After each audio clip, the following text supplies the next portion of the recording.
नमस्कार दर्शकों, आपका स्वागत है land of gods YouTube channel पर।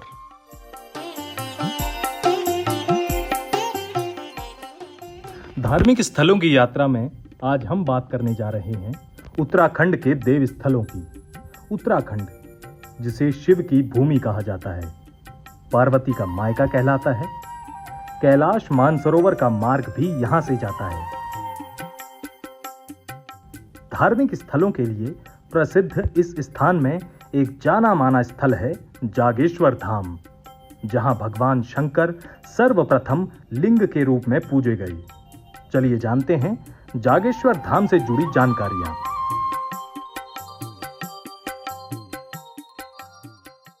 जागेश्वर मंदिर उत्तराखंड के अल्मोड़ा शहर से 35 किलोमीटर आगे 1870 मीटर की ऊंचाई पर स्थित है। देवदार के घने पेड़ों की घाटी में 124 छोटे बड़े मंदिरों का समूह है। यहां देवदार के पेड़ हैं, इसलिए इसे दारुका वन भी कहा जाता है।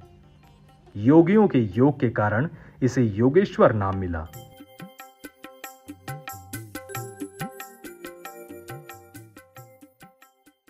तो शिवरात्रि के महापर्व व सावन में पार्थिव पूजा के महात्म्य और इन पर्वों में लगने वाले मेलों के उत्सव से इसे हाटकेश्वर नाम मिला।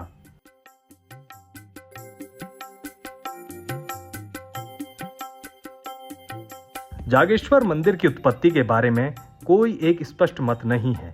मान्यता है कि मर्यादा पुरुषोत्तम भगवान राम के पुत्र लव कुश यहां आए थे और उन्होंने देवताओं को आमंत्रित कर यज्ञ आयोजित किया था।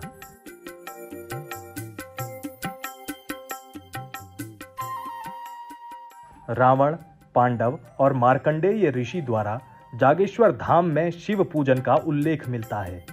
यहां पांडवों के आश्रय होने के साक्ष्य भी मिलते हैं।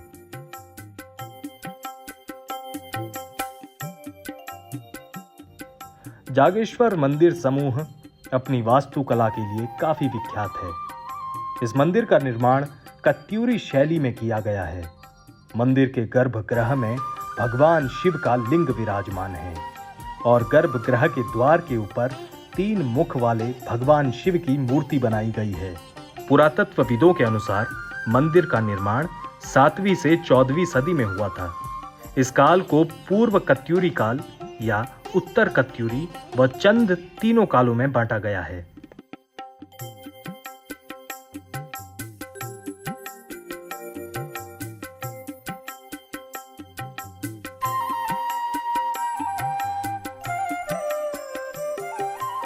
कुमाऊं कौशल राज्य का एक भाग था।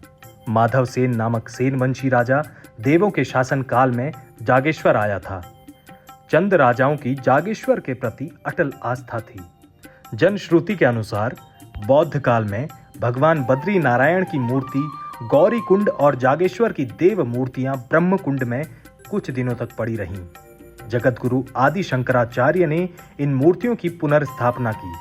कत्यूरी राजाओं ने इस मंदिर में रखरखाव के लिए मंदिर के पुजारियों को रहने के लिए गांव भी दान में दिए थे। जो पुजारी इस मंदिर की देखभाल करते हैं उनको स्थानीय भाषा में पंडा कहते हैं।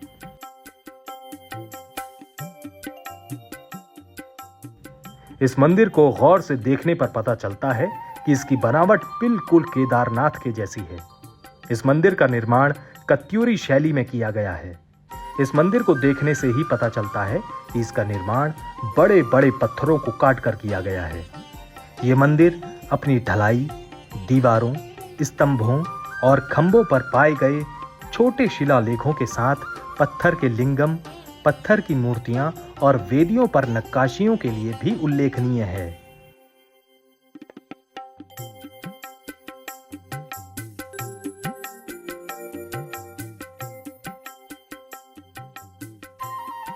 इसके अंदर करीब 124 छोटे मंदिर हैं, जहां पूजा की जाती है। यहाँ के प्रमुख देवता भगवान शिव हैं, लेकिन इस मंदिर के आसपास कई अन्य देवताओं के मंदिर भी हैं, जिनमें भगवान विष्णु, शक्ति आदि प्रमुख हैं। इसके अलावा जागेश्वर धाम में भैरव, माता पार्वती, केदारनाथ, हनुमान, मृत्युंजय महादेव, माता दुर्गा के मंदिर भी विद्यमान हैं। इनमें 108 मंदिर भगवान शिव जबकि 16 मंदिर अन्य देवी देवताओं को समर्पित हैं। सबसे विशाल तथा प्राचीनतम महामृत्युंजय शिव मंदिर यहाँ का मुख्य मंदिर है।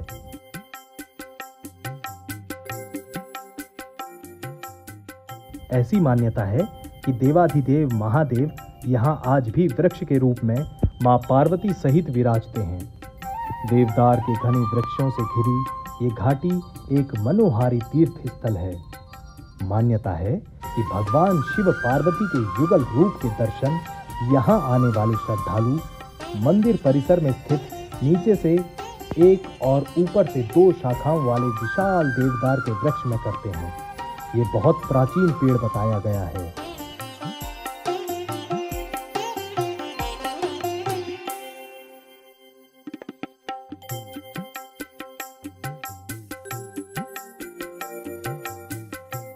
जागेश्वर धाम में एक विशेष स्थान पर कुबेर जी का मंदिर भी स्थित है। कुबेर मंदिर का संबंध धन और समृद्धि के देवता कुबेर से है। इस मंदिर में कुबेर की पूजा विशेष रूप से की जाती है।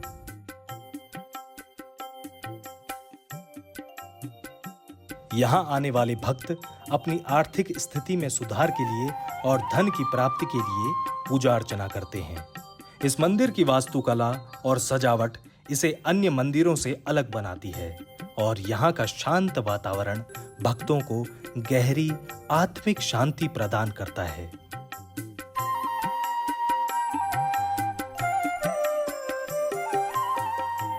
ये भी सत्य है कि भगवान शिव ही एकमात्र देवता हैं जिन्होंने सदैव मृत्यु पर विजय पाई। मृत्यु ने कभी भी शिव को पराजित नहीं किया। इसी कारण उन्हें मृत्युंजय के नाम से पुकारा गया। मान्यता है कि जागेश्वर प्राचीन मृत्युंजय मंदिर धरती पर स्थित 12 ज्योतिर्लिंगों का उद्गम स्थल है। यहाँ स्थित नागेश्वर शिवलिंग भगवान शिव के प्रथम ज्योतिर्लिंग के रूप में प्रसिद्ध है।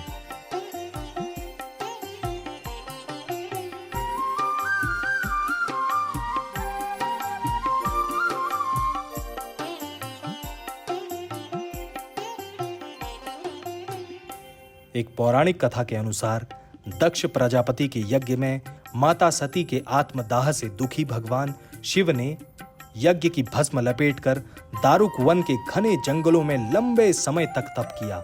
इसलिए ये जगह शिव की तपस्थली के रूप में जानी जाती है।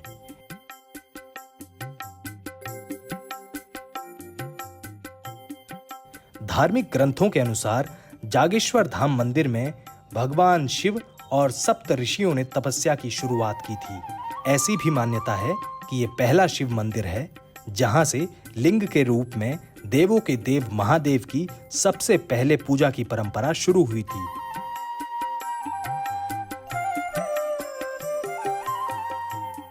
एक बार भगवान शिव दिगंबर अवस्था में ध्यान में लीन थे। उस दौरान एक दिन इन सप्त ऋषियों की पत्नियां जंगल में कंदमूल फल, लकड़ी आदि के लिए गईं तो उनकी नजर दिगंबर शिव पर पड़ी। भगवान शिव के सुगठित शरीर को देखकर ऋषियों की पत्नियां शंकर भगवान पर मोहित हो गई। शंकर भगवान अपनी तपस्या में रमे थे। उन्होंने उनकी ओर ध्यान नहीं दिया। ऋषियों की पत्नियां काम स्वरूप में अंधी होकर वहीं मूर्छित होकर गिर गईं। जब वो सब पूरी रात कुटिया में वापस नहीं आई तो सुबह ऋषिगण उन्हें ढूंढने निकले।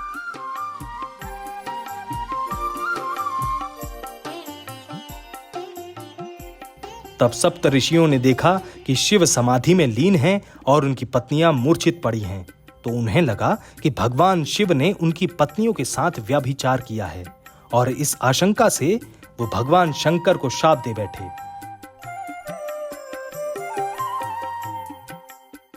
अतः तुम्हारा लिंग तुरंत तुम्हारे शरीर से अलग होकर गिर जाए। भगवान शिव नेत्र खोलते हुए बोले कि आप लोगों ने अज्ञानता के कारण ऐसा किया है, इसलिए मैं इस शाप का विरोध नहीं करूंगा। मेरा लिंग स्वतः गिरकर इस स्थान पर स्थापित हो जाएगा। तुम सभी सप्त ऋषि भी आकाश में तारों के साथ अनंत काल तक लटके रहोगे। लिंग के शिव से अलग होते ही पूरे संसार में कोहराम मच गया। पृथ्वी पर अराजकता फैलने लगी। भगवान विष्णु और ब्रह्मा जी ने ये स्थिति देखी तो दोनों ने मिलकर उन ऋषियों को इस त्रुटि को सुधारने के लिए कहा और बोले कि ये लिंग अनंत है। जब तक तुम सब इसे देखोगे ये अनंत ही रहेगा। यही शिवलिंग यहाँ जागेश्वर महादेव के नाम से स्थित है।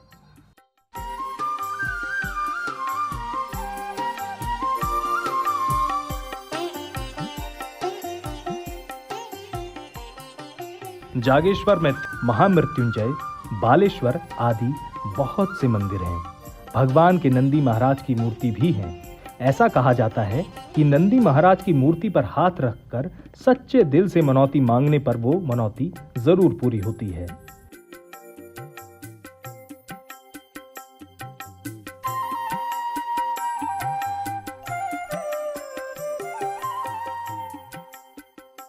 धार्मिक नगरी जागेश्वर को देश के 5 प्रमुख स्थलों में से एक माना जाता है।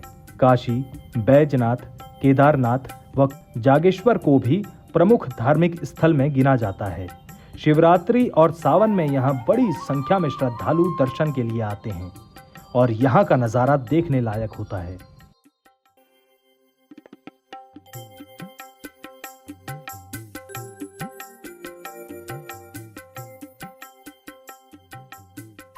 आशा है कि आप भी इस धाम के दर्शन कर अपने जीवन को धन्य महसूस करेंगे। हमारी यात्रा का अंत यहीं होता है, लेकिन जागेश्वर धाम की दिव्यता का एहसास आपके दिल में हमेशा बना रहेगा। इस पवित्र स्थल की भव्यता और शांति की अनुभूति को अपने जीवन का हिस्सा बनाएं। आशा है कि आप भविष्य में भी इस तरह के अन्य दिव्य स्थलों की यात्रा करेंगे और हर यात्रा आपके जीवन को और भी समृद्ध बनाएगी। धन्यवाद।